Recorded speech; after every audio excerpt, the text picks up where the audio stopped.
Hello friends, welcome back to our channel. So ఇది వచ్చేసి నా సీమంతం వ్లాగ్ అండి. సో మార్నింగ్ నుండి ఈవినింగ్ వరకు ఫంక్షన్ కోసం ప్రిపరేషన్స్ ఎలా జరిగాయి, ఫంక్షన్ ఎలా జరిగింది, మొత్తం అంతా కూడా మీతో షేర్ చేసుకుందాం అనుకుంటున్నాను. డెకరేషన్ దగ్గర నుంచి పూల జడ వరకు మొత్తం అన్నీ కూడా నేను పర్ఫెక్ట్గా ప్లాన్ చేసుకున్నాను. సో ఎక్కడ కూడా కాంప్రమైజ్ అవ్వకుండా ఎలా కావాలనుకున్నానో అన్నీ అలాగే చేసుకున్నాను అనమాట. ఎందుకంటే ఈ పర్టికులర్ మూమెంట్ అంటే ఇదొక బర్త్డేనో లేకపోతే యానివర్సరీనో కాదు కదా, మళ్ళీ ఇయర్లీ వన్స్ వస్తుంది అనుకోవడానికి. సో మన లైఫ్లో మ్యాక్సిమం వన్స్ ఆర్ ట్వైస్ వస్తుంది. అందుకే ఈ బ్యూటిఫుల్ మూమెంట్ని నేను మంచిగా సెలబ్రేట్ చేసుకోవాలనుకున్నాను. అనుకున్నట్టే ఫంక్షన్ కూడా చాలా బాగా జరిగింది.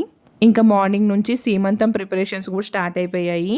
సో సడన్గా క్లైమేట్ కూడా చేంజ్ అయిపోయింది, క్లౌడీగా అయిపోయిందనమాట. వర్షం కూడా స్టార్ట్ అయింది.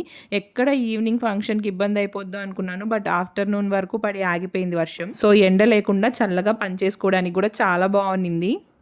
ఇవన్నీ కూడా నా సీమంతం డెకరేషన్ కోసం నేను మీషో నుంచి ఆర్డర్ చేశానండి. అస్సలు ఎక్స్పెక్ట్ చేయలేదు ఇంత మంచి క్వాలిటీతో వస్తాయని చెప్పేసి. సో చాలా బాగా వచ్చింది డెకరేషన్. ఈ బ్యాక్గ్రౌండ్ క్లాత్ కూడా నేను మీషో నుంచి ఆర్డర్ చేశాను. సో మీకు లింక్స్ కావాలంటే కామెంట్ చేయండి, నేను తప్పకుండా ఇస్తాను. ముందు రోజు నుంచి ప్యాకింగ్ అది చేస్తూనే ఉన్నాము, అయినా కూడా కంప్లీట్ అవ్వలేదు. సో ఇక్కడ హెల్ప్ చేయడానికి మా మరిది వైఫ్ కూడా వచ్చింది. మా రిష్టమ్మ అందరూ కలిసి చక్క ప్యాకింగ్ అయితే చేసేసారు. మొత్తం ఈ సీమంతం ప్రిపరేషన్స్లో కల్లా ఎక్కువ టైం తీసుకుంది ఏదైనా ఉంది అంటే ఈ ప్యాకింగేనండి. మొత్తం అన్నిట్లో అన్నీ కరెక్ట్గా వేసామా లేదా అని 1కి 2 సార్లు క్రాస్ చెక్ చేసుకోవాలి. సో రిటర్న్ గిఫ్ట్స్ ఇవన్నీ ప్యాక్ చేయడానికి కూడా బ్యాగ్స్ నేను మీషో నుంచి ఆర్డర్ చేశాను. నేను నిజంగా ఎక్స్పెక్ట్ చేయలేదండి ఇంత మంచి క్వాలిటీతో వస్తాయని. బ్యాగ్స్ కానీ డెకరేషన్ ఐటమ్స్ కానీ అన్నీ చాలా అంటే చాలా మంచి క్వాలిటీతో వచ్చాయి. సో మనకి బడ్జెట్ ఫ్రెండ్లీలో మంచిగా డెకరేషన్ అయిపోవాలి అని అంటే ఇప్పుడు నేను చేసిన డెకరేషన్ అయితే చాలా బాగా వచ్చింది. సో చూసి మీరే కామెంట్ చేయండి ఎలా ఉందనేది. సో నేను పిన్నింట్రెస్ట్లో అవన్నీ చెక్ చేస్తూ ఉంటే ఈ డెకరేషన్ నాకు చాలా బాగా నచ్చింది. ఈ బ్యాక్గ్రౌండ్ క్లాత్ కూడా నాకు పర్ఫెక్ట్గా దొరికింది. కాకపోతే 2 తీసుకొని నేను కంబైన్ చేశాను, కొంచెం పెద్దదిగా కావాలని చెప్పేసి. మొత్తం అంతా కూడా వైట్ అండ్ పింక్ థీమ్లోనే సెలెక్ట్ చేసుకున్నాను. సో చైర్ కూడా బ్యాక్గ్రౌండ్కి మ్యాచ్ అయ్యేలాగా పింక్ అండ్ వైట్ కాంబినేషన్లోనే తెప్పించుకున్నాను. మనం బయట చేయించుకున్నా కూడా ఇంతకంటే పర్ఫెక్ట్గా ఏముండదు. కాకపోతే మన స్వహస్తాలతో మనం చేసుకుంటే ఆ సాటిస్ఫాక్షన్ లెవెలే వేరుగా ఉంటుంది కదా. సో నా సీమంతంలో ప్రతి ఒక్కటి కూడా నేనే దగ్గరుండి చేయించుకున్నాను. సో వచ్చిన గెస్ట్లందరూ కూడా డెకరేషన్ చాలా బాగుందని చెప్పేసి మంచిగా కాంప్లిమెంట్స్ ఇచ్చారు. నాకైతే చాలా హ్యాపీగా అనిపించింది. ముందుగా ఇక్కడ మా అమ్మ నాకు నలుగు పెడుతుంది. సో అమ్మ వాళ్ళు సారీ అది తెస్తారు కదా, సో అవన్నీ ఇప్పుడు పెడతారనమాట. సో చీర అవన్నీ పెట్టిన తర్వాత ఆ శారీ చేంజ్ చేసుకున్నాక ఇంకా రిమైనింగ్ వచ్చిన వాళ్ళందరూ వాళ్ళు తీసుకొచ్చిన శారీ అదంతా పెడతారు. ఇంకా ఫంక్షన్ అట్లా జరుగుతుంది అనమాట. ముందుగా 5 మంది కానీ 3 కానీ బొట్టు పెడతారు. ఆ తర్వాత శారీ చేంజ్ చేసుకుంటాము.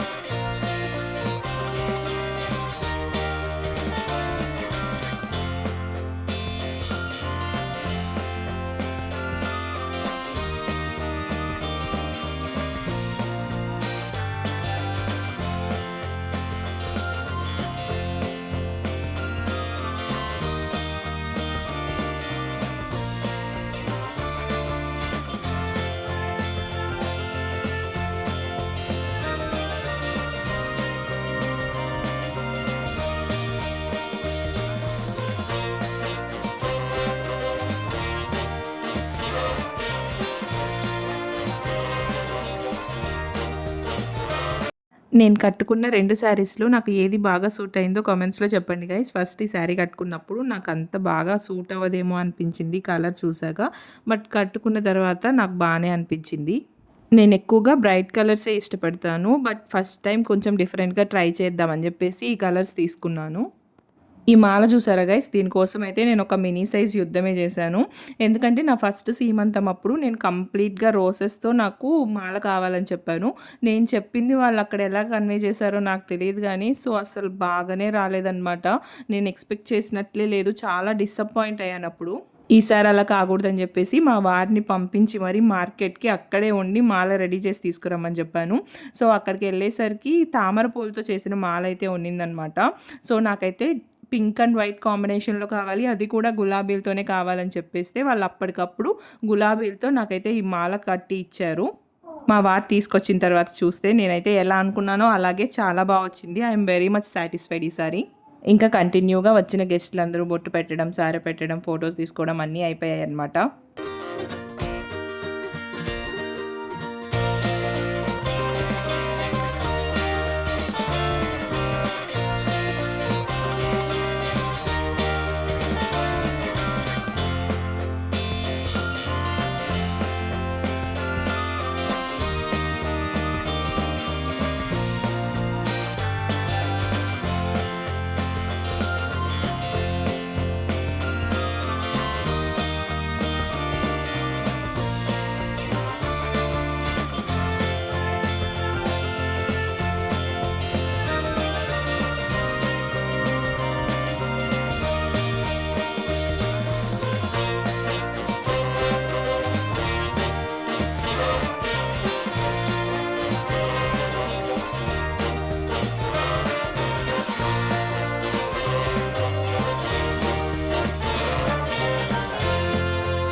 సో అంతా అయిపోయిన తర్వాత ఇంకా ఫైనల్గా ఎర్ర నెలతో దిష్టి అయితే తీసేస్తారు.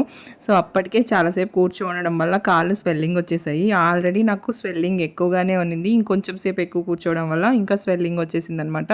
సో కాసేపు అలా లేచి నిలబడి పక్కకి అటు ఇటు తిరిగి కాస్త రిలాక్స్ అయిన తర్వాత ఇంకా ఫ్యామిలీ ఫొటోస్ ఇంకొన్ని మంచి ఫొటోస్ క్యాప్చర్ చేసుకున్నాము. ఇక్కడ లాస్ట్‌లో కొన్ని క్యాండిడ్ ఫోటోస్ అయితే యాడ్ చేస్తున్నాను. ఎలా ఉన్నాయో చూసి కామెంట్ చేయండి గైస్. అలాగే వీడియో ఎలా అనిపించింది కూడా కామెంట్ చేయండి. Thanks for watching. నెక్స్ట్ వీడియోతో మళ్ళీ కలుసుకుందాం. బాయ్.